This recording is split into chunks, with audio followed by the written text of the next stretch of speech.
Pemirsa, pemerintah melalui Kementerian Kesehatan telah melakukan pelacakan asal-muasal masuknya varian Omikron di tanah air berdasarkan tracing dan tracking melalui seorang warga negara Indonesia asal Nigeria. Ini menjadi probable Omikron di Indonesia. Pasien terkonfirmasi varian Omikron pertama di Indonesia diketahui merupakan petugas kebersihan berinisial N yang bekerja di Rumah Sakit Darurat COVID-19 Wisma Atlet Kemayoran, Jakarta Pusat. Diketahui pasien tidak pernah melakukan perjalanan ke luar negeri sehingga dapat disimpulkan jika pasien N tertular dari warga negara Indonesia yang melakukan karantina di Wisma Atlet usai melakukan perjalanan dari luar negeri. Untuk itu Kementerian Kesehatan menelusuri semua kasus WNI positif di Wisma Atlet sejak 24 November hingga 3 Desember. Dari penelusuran itu tercatat terdapat 169 warga negara Indonesia dari luar negeri yang melakukan karantina di Wisma Atlet dalam rentang waktu tersebut. Penelusuran terus dilakukan hingga ditemukan varian Omikron terindikasi pada pasien TF yang baru tiba dari Nigeria pada 27 November lalu.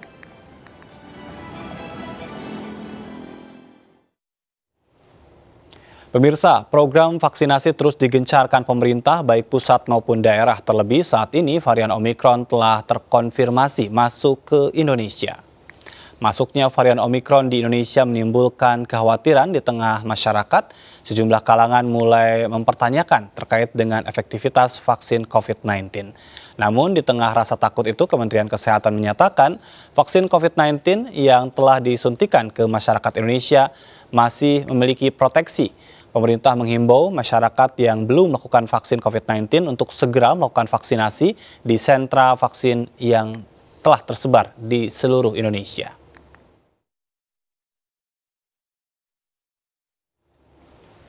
Kesenjangan vaksinasi menjadi salah satu topik yang diangkat oleh Menteri Luar Negeri Republik Indonesia, Retno Marsudi, saat membuka Bali Demokrasi Forum ke-14 pekan lalu. Pasalnya, Menlu menilai kesenjangan vaksin saat ini masih sangat lebar. Menurut Menteri Luar Negeri Retno Marsudi, di negara kaya, warga yang sudah divaksin setidaknya dengan dosis pertama mencapai 64,94% dari populasi. Namun situasi berbeda terjadi di negara-negara miskin.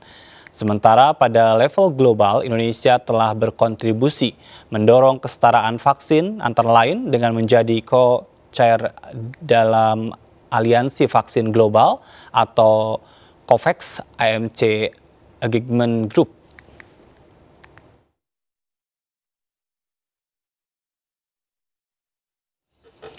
Beralih ke informasi lain, pemirsa, di mana pemerintah membatalkan penerapan peraturan ganjil genap di 4 ruas jalan tol menjelang libur Natal dan Tahun Baru.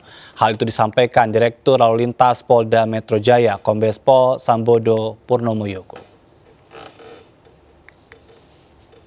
Sebanyak 4 ruas jalan tol direncanakan diberlakukan ganjil genap untuk menekan mobilitas masyarakat selama libur Natal dan Tahun Baru dengan proyeksi menekan penyebaran COVID-19.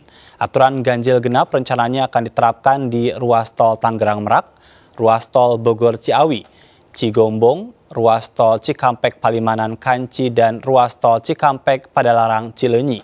Namun demikian, Kombes Pol Sambodo saat diwawancara oleh MNC Portal Indonesia menyatakan bahwa secara detail perihal tersebut tidak disampaikan mengapa hal tersebut dibatalkan, namun ia mengatakan alasan pembatalan kebijakan itu dapat dijalankan oleh pihak Kementerian Perhubungan.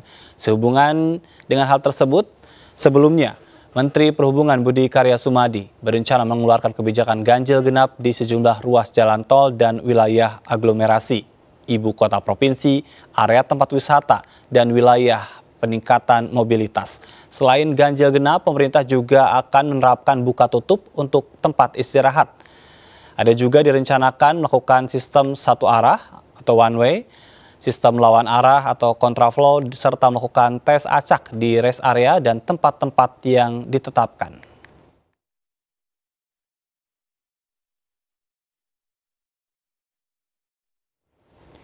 Mendekati libur Natal dan Tahun Baru, pemirsa, ratusan penumpang mulai memadati Pelabuhan Merak, Banten. Sebelum masuk ke dalam kapal, petugas memeriksa seluruh dokumen kesehatan penumpang. Ratusan kendaraan mengular antre masuk ke Dermaga 6 Pelabuhan Merak, Cilegon, Banten. Tidak hanya mobil pribadi, kendaraan umum, dan juga truk terlihat dalam antrian. Seluruh calon penumpang diwajibkan untuk bisa menunjukkan hasil negatif tes antigen sebelum masuk ke dalam kapal dengan biaya tes Rp79.000. 4 pos penyekatan didirikan untuk memeriksa dokumen calon penumpang yang akan memasuki Pelabuhan Merak. Petugas juga akan memberikan stiker merah bagi calon penumpang yang tidak lengkap dokumennya. Selain tes antigen, seluruh calon penumpang diwajibkan melengkapi dokumen kesehatan seperti sertifikat vaksin. Sementara itu, kenaikan jumlah penumpang kapal penyeberangan di Pelabuhan Merak diprediksi akan terus terjadi mendekati Natal dan Tahun Baru.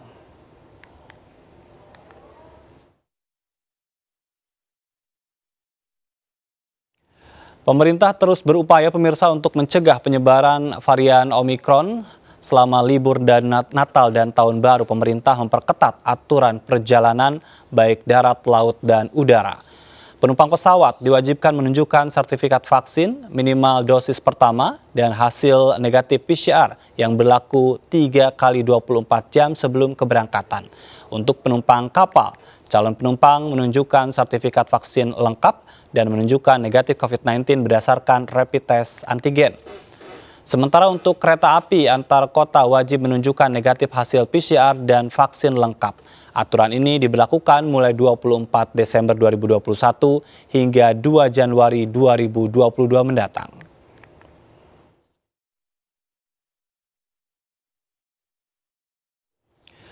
Pengaturan aktivitas dan mobilitas masyarakat selama periode Natal dan Tahun Baru dalam masa pandemi COVID-19 terus dilakukan oleh petugas. Dan kita akan membahas lebih lanjut terkait dengan berbagai kebijakan yang dikeluarkan oleh pemerintah. Sudah bergabung melalui sambungan Zoom pengamat kebijakan publik, ada Pak Trubus Hardiansyah. Selamat sore.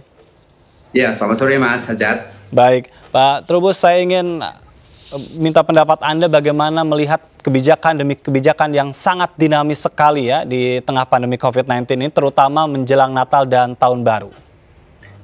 Iya, saya melihat kebijakan pemerintah yang istilahnya tarik ulur dan berubah-ubah inkonsisten ini memang mengindikasikan bahwa pemerintah itu bingung ya menghadapi libur Nataru ini. Karena apa?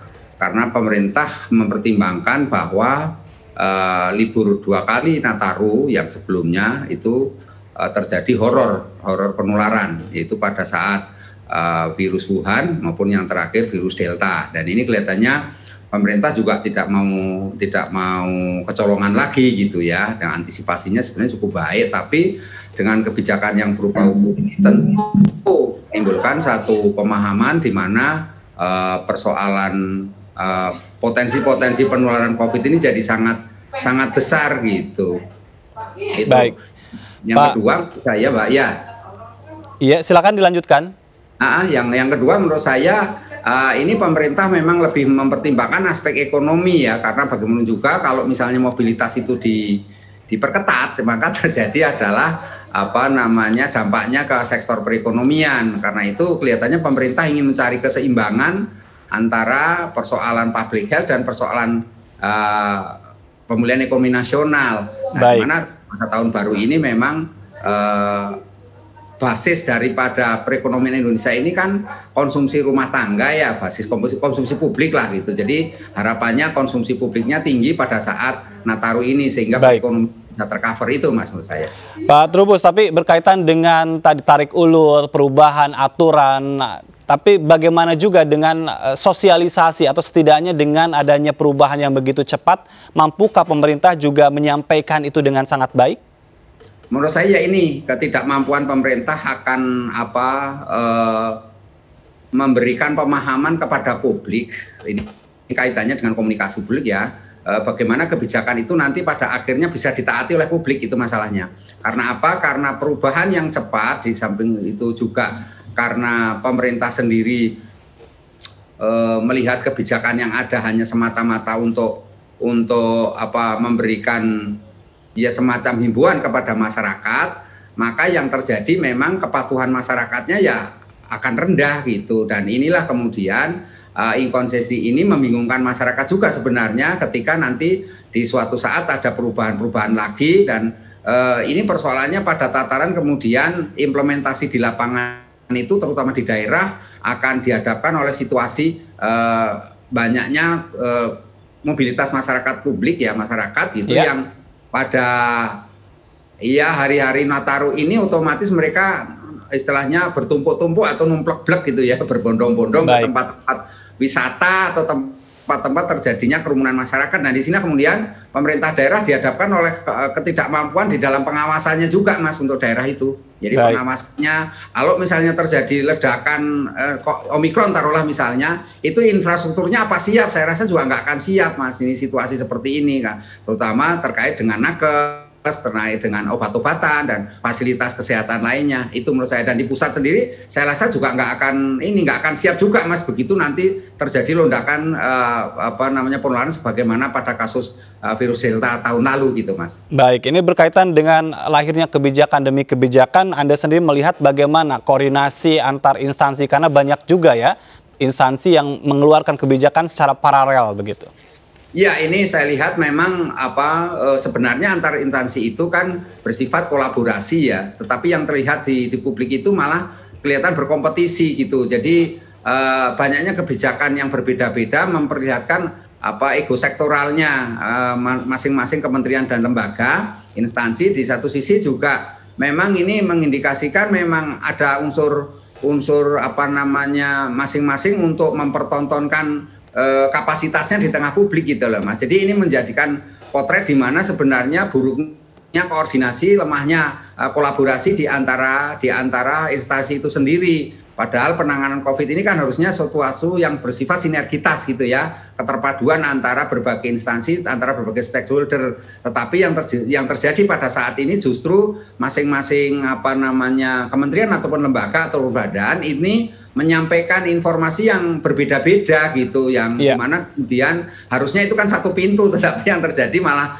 kesannya banyak pintu, dan pemerintah publik sendiri melihat ini harus mengikuti yang mana gitu kan. Jadi persoalan kemudian saya khawatir potensi penularan COVID jadi sangat tinggi gitu loh, Mas. Justru dengan tidak ajegnya kebijakan publik itu justru membuat penafsiran atau pemahaman masyarakat justru menjadi buyar begitu ya, Pak Trubus ya? Iya, karena masalahnya gini, masyarakat sekarang ini sudah menganggap dengan pemerintah yang berubah-ubah kebijakannya itu, persepsi masyarakat itu bahwa situasi sudah aman, Mas, COVID itu sudah nggak ada gitu loh. Jadi yang berbahaya, dan mereka cenderung akhirnya abai terhadap protokol kesehatan, abai yang namanya dengan soal vaksinasi segala. Nah, ada juga persoalannya kemudian mereka-mereka yang sudah masyarakat yang sudah divaksin 2 kali merasa dirinya sudah tahan, sudah punya imun yang kuat. Nah, padahal yang terjadi pada virus Omikron ini memang prokes yang ada itu diduga tidak akan mampu gitu, artinya secara baik dalam hal menanggulangi penularan COVID yang cepat, karena kebetulan untuk virus Omikron ini memang tingkat penularannya jauh lebih dahsyat gitu ya, 15 kali lebih dahsyat dari virus Delta. Baik. Ini kan sudah 20 bulan kita menjalani pandemi COVID-19 dan banyak kebijakan yang dilahirkan, termasuk juga tadi ya yang Anda katakan di awal ada tarik ulur termasuk PPKM level 3 yang tidak jadi begitu. Sebetulnya kalau Anda mempelajari rumusan kebijakan demi kebijakan yang dikeluarkan berkaitan dengan pandemi COVID-19 ini, apa sih permasalahan utama kenapa sampai tidak ajak atau bahkan ada istilah cek ombak, jadi ngelihat reaksi masyarakat baru kembali direvisi sebuah kebijakan itu? Iya, ini memang munculnya fenomena testing the water, kalau bahasa kerennya itu ya, testing the water ini memang mengindikasikan sebenarnya pemerintah sendiri seperti tidak siap gitu, seperti dihadapkan oleh situasi di mana kolaborasi antara pemerintah dan masyarakat itu dalam sama-sama menghadapi COVID itu menjadi kurang sinergis gitu loh, Mas. Ini persoalannya sebenarnya adanya kelompok-kelompok tertentu yang memang ikut menekan di situ, Mas. Jadi memang entah ini kelompok dari pengusaha ataupun birokrasi sendiri ataupun dari para pejabatnya juga. Nah, ya ini juga saling kait mengait, misalnya terkait ini saling menekan atau sebetulnya tidak saling diajak bermusyawarah atau seperti apa Anda melihat? Ada hal di Indonesia itu. Kadang-kadang mereka saling menekan karena mereka mempunyai power, masing-masing merasa punya akses ke pemerintah atau pengambil kebijakan. Tetapi juga ada dua, yang kedua itu mereka kadang-kadang nggak diajak ngomong sama sekali, Mas, itu. Jadi partisipasi publiknya itu sangat minim. Karena ciri-ciri kebijakan yang dikeluarkan oleh pemerintah terkait dengan penanganan pandemi COVID itu sejak awal itu selalu top down, Mas. Jadi top down itu lebih menempatkan kepentingan pemerintah, tetapi kepentingan publiknya tidak banyak diakses gitu, tidak banyak diakomodir. Itu persoalannya, Mas. Baik, nanti saya ingin minta saran-sarannya supaya bisa jauh lebih baik ya perumusan kebijakan publiknya. Kita tahan dulu Pak Trubus, dan pemirsa kami akan segera kembali usai jeda, tetaplah di MNC News.